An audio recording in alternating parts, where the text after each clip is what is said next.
Marble और stone वाले decorative items market में बहुत ही महंगे मिलते हैं, बट हम इन्हें घर पे बनाएंगे, वो भी बहुत ही इजी तरीके से और बहुत ही कम बजट में। और हमेशा के जैसे वेस्ट मटेरियल का यूज भी करेंगे। और ये वेस्ट मटेरियल आपको हर घर में मिल जाएगा, जैसे कि ये वेस्ट डिस्पोजल वगैरह होते हैं, वो round box, square box, rectangle, जो भी प्लास्टिक के बॉक्सेस आपके पास में वेस्ट पड़े हुए हैं वो ले आओ। उन्हें हम एज ए मोल्ड यूज करेंगे, या फिर आपके पास में कोई इस टाइप के सिलिकॉन मोल्ड्स पड़े हैं तो उनका यूज भी कर सकते हैं। और ये सब नहीं तो कार्डबोर्ड तो सबके पास मिल ही जाएगा। और सबसे जरूरी है ये व्हाइट सीमेंट। तो चलो आज का वीडियो स्टार्ट करते हैं और सबसे पहले बनाते हैं अलग अलग टाइप के मोल्ड। तो सबसे पहले एक पेपर के ऊपर जो भी चीज हमें बनानी है उसकी डिजाइन और पैटर्न को ड्रॉ कर लेंगे और फिर उस पेपर को हम कट कर लेंगे। तो सबसे पहले मैंने एक एस्थेटिक से वास की डिजाइन बना के उसे कट कर लिया है और सेम इसी तरीके से जो शो पीस मुझे बनाना है उसे पेपर पे ड्रॉ करके उसकी कटिंग भी कर ली है।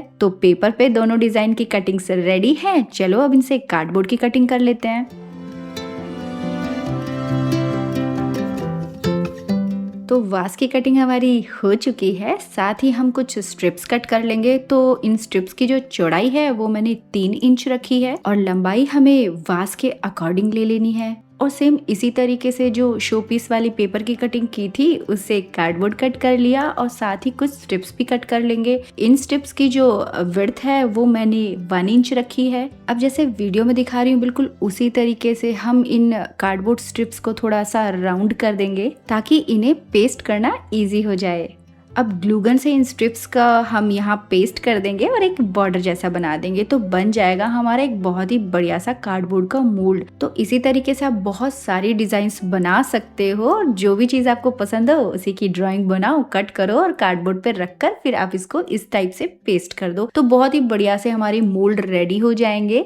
तो देखा आपने कितना इजी तरीके से 0 बजट के अंदर हमारे इतने बढ़िया बढ़िया मोल्ड्स घर पे रेडी हो गए। अब लेनी है मास्किंग टेप और जहाँ जहाँ पे भी हमारे कार्डबोर्ड के जो जॉइंट्स हैं उन पे हमें इसे पेस्ट कर देना है, ताकि जो हमारा कार्डबोर्ड का ये फ्रेम बना है, मोल्ड बना है, वो मजबूत रहे। और साथ में जब हम इसमें जो लिक्विड है सीमेंट का वो पोर करें तो वो निकले नहीं, इसके लिए हम इसे सिक्योर करना बहुत ही जरूरी है। आप चाहो तो मास्किंग टेप का यूज कर सकते हो या फिर आप नॉर्मल जो सेलो टेप होती है ना उसका यूज भी कर सकते हो। अब इस वास की कटिंग को भी हम सेम उसी तरीके से पेस्ट करके एक बढ़िया सा फ्रेम या मोल्ड बना देते हैं। तो मोल्ड बनाते टाइम बस एक ही चीज का ध्यान रखना है कि हमें इसको ग्लूगन से पेस्ट करना है। अगर हम फेविकॉल से पेस्ट करेंगे तो इंस्टेंट पेस्ट नहीं होगा, ग्लूगन से ये फटाफट से पेस्ट हो जाएगा। और अगर हमारा मोल्ड सही से बनेगा तो हमारा जो भी पीस हम बना रहे हैं वो बिल्कुल सही से बनेगा। तो कहने की बात ये है कि जो हमारा फ्रेम और मोल्ड है उसका सही से बनना बहुत जरूरी है। ये जो वास वाला फ्रेम मैं बना रही हूँ ये थोड़ा बड़े साइज का है, इसके लिए और ज्यादा सिक्योर करना पड़ेगा। तो मैं सभी जगह पे सेलो टेप पेस्ट कर रही हूँ ताकि जो लिक्विड है वो बिल्कुल बाहर ना आए और इसकी जो शेप है वो बिल्कुल खराब ना हो। कोई भी स्टिक जैसी चीज ले लो, आप पेंसिल या पेन भी ले सकते हो, बस उसकी लेंथ थोड़ी बड़ी होनी चाहिए ताकि पकड़ने में इजी रहे। उसके ऊपर मैंने सेलो टेप लगा दी है और फिर अच्छी तरीके से ऑयल लगाकर हम यहाँ पर इसे डाल देंगे। अब अगर कार्डबोर्ड वाली इतनी मेहनत नहीं करना चाहते हो तो इस टाइप के प्लास्टिक के डिस्पोजल बॉक्सेस ले लो। मैं बना रही हूँ एक छोटी सी ट्रे, तो मैंने उसी के अकॉर्डिंग इन 2 डिस्पोजल्स के साइज को लिया है। एक बड़े साइज का बॉक्स है और एक छोटे साइज का बॉक्स है और उसकी कुछ कटिंग करके मैं इस टाइप से उसकी जो विड्थ है उसको कम कर रही हूँ। और क्यों कर रही हूँ ये आपका आगे पता चलेगा। अब आ जाते हैं अपने मेन इंग्रेडिएंट पे, यानी कि कर लेते हैं सीमेंट पे बात। सबसे पहला और ज़रूरी पॉइंट ये कि जो हमें सीमेंट लेनी है वो बहुत ही अच्छी ब्रांड की, बहुत ही अच्छी क्वालिटी की सीमेंट लेनी है। तो मैं सजेस्ट करूंगी या तो आप जेके वाइट सीमेंट ले लो या फिर विडला वाइट सीमेंट ले लो, दोनों की क्वालिटी बहुत ही अच्छी है। अब इसमें पानी मिक्स करके मैंने एक अच्छा सा पेस्ट बना लिया है। अब मार्बल इफेक्ट के लिए मैं ले रही हूँ ये ब्लैक एक्रेलिक कलर। बस हमारे पेस्ट के अंदर कुछ ड्रॉप्स कलर की डालनी है और इस तरीके से इसे मिक्स करना है, ज्यादा मिक्स नहीं करना है, बस थोड़ी सी डिजाइन बन जाए उतना ही मिक्स करना है। और फिर फटाफट से हम इसे मोल्ड में पोर कर देंगे। अगर पेस्ट कम पड़ जाए तो फटाफट से ये पेस्ट दोबारा बनाएंगे और इसके ऊपर पोर कर देंगे अच्छी तरीके से और सभी जगह इस पेस्ट को फैला देंगे। उसके बाद डैप डैप करके सारी एयर भी निकाल देंगे। तो चलो थोड़ा थोड़ा पेस्ट बनाते जाएंगे और सभी मोल्ड के अंदर हम इसे पोर करते जाएंगे। जो भी कलर आपको लेना है उसी कलर कॉम्बिनेशन में आप इसे बना सकते हो। वैसे तो व्हाइट एंड ब्लैक का कॉम्बिनेशन ही सबसे अच्छा लगता है। अच्छा, ये व्हाइट सीमेंट आपको किसी भी वॉल पेंट वाली शॉप पे इजीली मिल जाएगी। 50 रुपए में 1 किलो आती है। क्योंकि हम सीमेंट का यूज कर रहे हैं तो जो हमारे आइटम्स है वो बहुत ही स्ट्रॉन्ग भी बनेंगे। अब जो ट्रे बनाने के लिए डिस्पोजल बॉक्सेस ले रही हूँ उनके अंदर अच्छी तरीके से ऑयल लगा देंगे और फिर उसके बाद हम इसके अंदर जो हमारा पेस्ट है वो डाल देंगे। और मैंने उसके ऊपर कलर की कुछ ड्रॉप्स डालकर थोड़ा सा ज्यादा ब्लैक कलर देने के लिए इस टाइप से मिक्स किया है।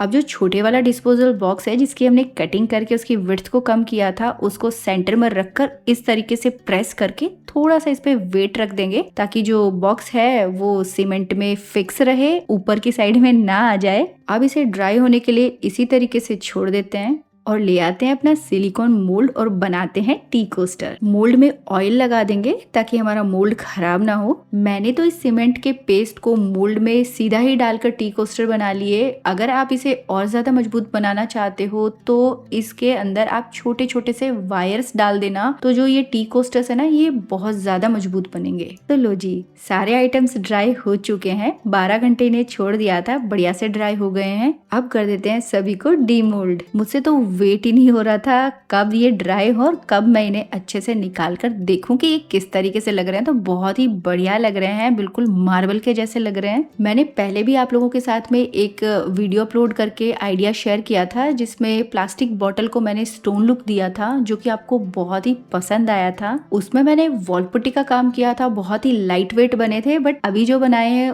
क्योंकि मैंने सीमेंट से बनाए हैं तो इनका वेट ज्यादा है।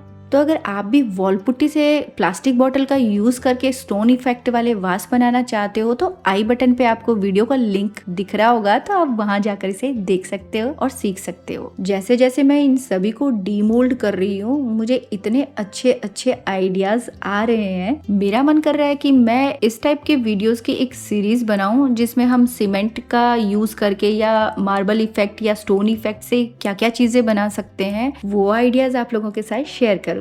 जैसे कि ब्यूटीफुल सा कॉस्टली दिखने वाला सोप डिस्पेंसर, क्योंकि हमने इसे सीमेंट से बनाया है तो ये फुली वॉशेबल है, इसीलिए हम इसे बाथरूम में भी यूज कर सकते हैं, पानी से बिल्कुल खराब नहीं होगा। या फिर एक सुंदर सी वॉच भी बना सकते हैं। तो कहने की बात ये है कि इस तरीके का यूज करके हम बहुत सारे आइटम्स इजीली बना सकते हैं। सभी को डीमोल्ड कर दिया, सभी के सब बहुत ही बढ़िया लग रहे हैं, लेकिन अभी काम कंप्लीट नहीं हुआ है। अब थोड़ा सा हम इसे फिनिशिंग देंगे और इसके लिए हमें थोड़ी सी मेहनत करनी पड़ेगी। अब एक शार्प नाइफ लेकर जितनी भी एक्स्ट्रा सीमेंट है उसको हटा देंगे और थोड़ा सा हम इसे राउंड शेप देंगे। वैसे तो ये सारे काम हमें ग्लव्स पहन के करने चाहिए, बट मेरी बड़ी बुरी आदत है, जो भी काम करती हूँ वो डायरेक्ट कर देती हूँ। क्योंकि ये सीमेंट है तो इससे हाथ बहुत ही रफ हो जाते हैं, इसीलिए ग्लव्स जरूर से पहनना चाहिए। अब 320 नंबर का सैंड पेपर ले लेंगे और अच्छे से इसकी सैंडिंग करके इन सबको स्मूथ कर देंगे। क्योंकि ये सीमेंट है, स्ट्रॉन्ग है, तो इसकी सैंडिंग थोड़ी मुश्किल थी, तो फिर मैंने एक आइडिया सोचा क्यों ना इसे पानी में डिप करके फिर सैंडिंग की जाए। मेरा ये तरीका वर्क कर गया। अब इसकी सैंडिंग करना थोड़ा इजी हो गया। हम जितनी अच्छी सैंडिंग करेंगे फिनिशिंग उतनी ही अच्छी आएगी।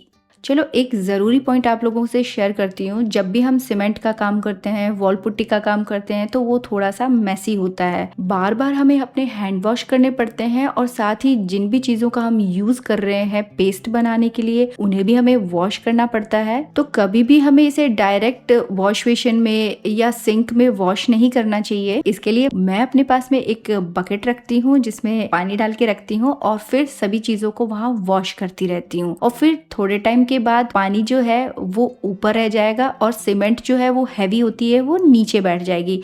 तो पानी को मैं सिंक में डाल देती हूँ और लास्ट में जो पेस्ट बचता है उसको फिर मैं डस्टबिन में डाल देती हूँ। अब एक स्पॉन्ज की हेल्प से ब्लैक एक्रेलिक कलर को मैं इस टी कोस्टर के चारों तरफ अप्लाई कर दूंगी, इससे ये और भी अच्छा लगने लग जाएगा। वैसे तो सारे आइटम्स बहुत ही बढ़िया लग रहे हैं, लेकिन ये मैट फिनिशिंग के अंदर है। आप इसे ग्लॉसी लुक देना चाहते हो तो इसके ऊपर वुड वार्निश अप्लाई कर देना।